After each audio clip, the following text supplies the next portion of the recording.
So our topic for today is in relation with that rally and of course kung gaano kademonyo si Lisa Smugs. Baka doon sa Cebu ay ipakita na magkakaroon na ng grand showing ng Polvoron session. You'll never know, 'di ba? Because this life is unpredictable. This fight is also malaman na itong ahas na ito ay ginapang niya ang mga mayor sa Cebu papuntang Maynila. O, ano ginagawa niyo sa Maynila? Ginapang po sila ni Lisa Smugs. Kaya baka makita ninyo, nakikipag-inuman ang mga mayor ninyo dyan sa Cebu sa Malacanang. Kasi ginapang ni Lisa at ni Koting, ni Tambaloslos. Ito nga mga kababayan, bago natin ituloy ang video na ito, kung bago ka lang sa aking YouTube channel baka pwede makahingi ng like at subscribe at click mo na rin ang notification bell para updated ka sa aking nilalabas na bagong video. Salamat po. Sa mga mayor. So mga mayor ng Cebu, mga Bisaya diha sa Cebu, so kailangan malaman ninyo lahat na ang mga mayor ninyo, majority of your mayor nasa Maynila, nagpapakasarap, ginapang nilingkis ni Lisa Ahas Araneta Smugs para hindi maka-attend dyan sa prayer rally o sa pagtitipon. Pero kahit ano pang gapang ni Lisa Smugs, ano pa ang pagdidikta niya, lalabas at lalabas ang katotohanan at tayo ang tunay na lilingkis sa mga hinayupak na yan. Ang mga puting ahas, ang lilingkis sa mga itim ang budi na ahas na masahol pa sa burak ang pagkatao katulad ni Lisa Ahas. Thank you palangga. Bukas na ang simula paglayas ng mga bangag sa Pinas, LEMs. Kaya natatakot sila, di ba? Sa dami ng in-expose ko sa inyo dito na natataranta si Lisa Smugs doon pa lang sa mga nakikita nila na sa social media, yung mga dati, distab daw, di ba? Nagpakuha siya nagpa-request siya ng tangke de guerra sa Malacanang, di ba? Naalala niyo yon. So, ganun sila ka bangag na bangag. Okay? Next target ni Tamba at Congress ay mga kapatid na INC kasi against sa PI. O di subukan nila ang mga kapatid nating Iglesia ni Cristo. May mga kamag-anak o marami akong kamag-anak na INC at kaibigan lalo na dito sa Jamaica. Di subukan nilang, sige, ubusin nila ang PC ng mga taong bayan. Whether ikaw ay Kingdom of Jesus Christ, INC, Muslim o kahit anong pang mga religious belief mo, ubusin ninyo ang pasensya ng taong bayan. Mga buwakan ng Genemes kayo. Okay? So ngayon mga palangga, kung makakarating kayo na doon, sinabi ko na kanina sa Cebu, okay? What you call it, yung location. So, you have to be part of it. Kasi, yung ginagawa sa atin, okay, balikan natin. Ito yung bunga ng ating mga expose. Kaya nga, di ba, bunga ito, kaya gusto akong gurgurin, may mga proxy cases, pero si Lisa lahat ang behind yan. Di ba? I'll talk about that later, dun sa pinakadulong part ng ating vlog. So ngayon, nakita nyo naman yung ginagawa ni Risa Virus na nagkaray-karay ng mga nakamaskara sarado, na nakasarado ang mga muka. At sabi nga ni ni Marcoleta, ni Congressman Marcoleta, I hope Congressman Marcoleta, ipakita mo din yung tapang mo. Kasi I admire Congressman Kong Marcoleta. Na-interview ko yan . Maganda ang kanyang ideology pagdating sa mga magsasaka. Pero for sure, intindihin natin, baka nakikiramdam or something, nakikita ni Marcoleta kung anong kahayupan na ginagawa sa Kongreso. At I hope, if you're really for the country, you have to speak up, walang reservation. Itodo mo na. Kasi you will fight para sa Pilipino para sa magsasaka. Sabi ni Marcoleta, tungkol doon sa kinaray-karay na mga nakamaskara, na mga parang mga multo. 'Di ba? Sabi ni Marcoleta na hindi ka hindi ka tatanggapin ng piskal na mag-file ka ng asunto na nakamaskara. Unang-una, gagawa ka ng complaint affidavit. Papakita mo, i-fix mo yung signature mo doon. Doon na ipakilala mo ang sarili mo. Pipirmahan mo, tama. Mo pa nga at iyon sapagkat kung hindi mo pinirmahan iyon, baliwala iyon. Ganon ba yon sa pamamaraan ng Senado kung halimbawa na may uusigin ka, kailangan nakatakip ang muka ng testigo? Paano mo masasabi ngayon na yung mga taong iyon ay nagsasabi ng totoo sa'yo?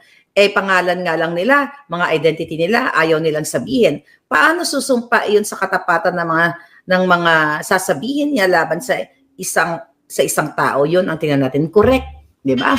Kahit sino, pwede nilang bayaran. Si Lisa Smugs nga, pwede magpanggap eh. Pwedeng umarte dyan eh. Pwedeng hilain Ontiveros, lagyan niya ng maskara yung mukha ni Lisa Smugs.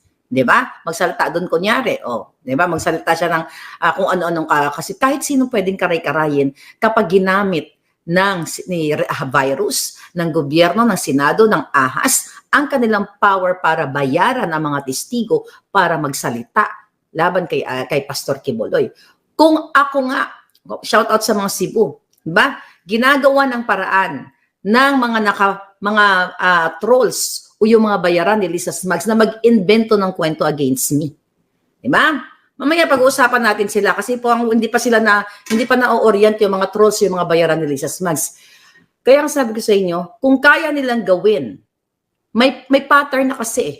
Imagine mo, gumawa pa ng paraan ang presidential communications, ang buwakan ng inang gobyerno ito na mag-hire ng mga tao laban sa akin para ibabagsak ang kredibilidad ko.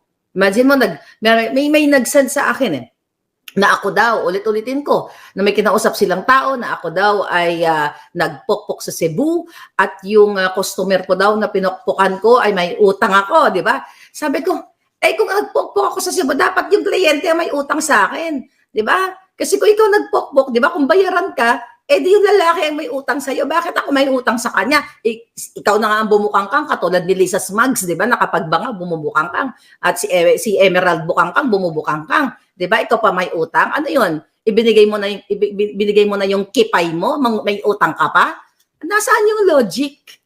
You know what I mean? So ito ay very Lisa Smugs. Gagawin nila ang lahat ng kasinungalingan para i-take down, para i-demoralize, para i-bagsak tayo, o isirain tayo sa taong bayan. At again, mga palangga, hindi tayo papayag, nasisiraan na lang nila tayo ng ganon. Tatayo, ako sabi ko nga hanggang huling patak ng dugo ko, Lisa, at sisiguraduhin ko yung patak ng dugo mo ang maunang tumulo at may isang patak pa na maiwan sa akin. Dahil ikaw, demonyo ka sa lahat. Yung paggapang mo dyan sa mga mayors na yan at ang panggigipit mo sa akin kay Makanas, sa lahat sa amin, hindi ka namin uurungan. Okay? Hindi ka uurungan ng katotohanan. Akala mo makakaligtas ka. Akala mo sa'yo na ang kapangyarihan, mga palangga. Ito question ko. Bakit hindi mo pa pinapakalat, Lisa Smugs, ang legal love letter ko sa'yo? I'm not gonna say in details, mga palangga. May mga bagay na hindi nyo ba dapat malaman in detalye. Pero tinitignan-tignan ko, wala pang nagsisend sa akin. Ikaw, buha ka ng ina ka. Diba? Kanina, dapat alam mo na, dapat nakarating na sa kampo mo ang legal love letter ko. Ito po ay connection sa nireport ko sa FBI. Okay? Alala nyo na. So connection, I cannot give you the full or the entire details of this. Pero gusto ko tanungin kay Lisa, nasaan yung mga dugyot? Hindi pa, bakit ayaw mo pa ipasa sa mga i-disseminate? Sa mga bayaran mo, yung pinadala ko sa'yo. Diba? Itodo mo na. Tanginan nyo eh. Diba? Sasabihin nyo si Maharlika, nagti-TNT eh. Mga ganon, diba? I-disseminate nyo na para magkaroon sila ng vlog. Pagka magkaroon sila ng content. Yung mga abogadong kasabwat. Mga abogadong kasabwat. Huwag kayong pasisiguro. Ano ba, galing kayo? Buha ka ng ina ninyo. I-disseminate nyo na. Inaantay ko eh. Disseminate nyo na ng bonggang-bongga. Bakit bumahag ang buntot nyo? Matapos kayo magpa-press con. Disseminate nyo na, Lisa. Huwag nyo nang patagalinan para magkaroon na naman ng content yung mga bayaran ninyo. Diba?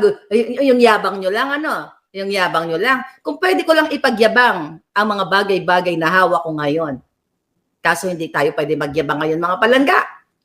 Kailangan natin ng pangmatalinong diskartehan or mga palangga, hindi pang bangag na diskarte.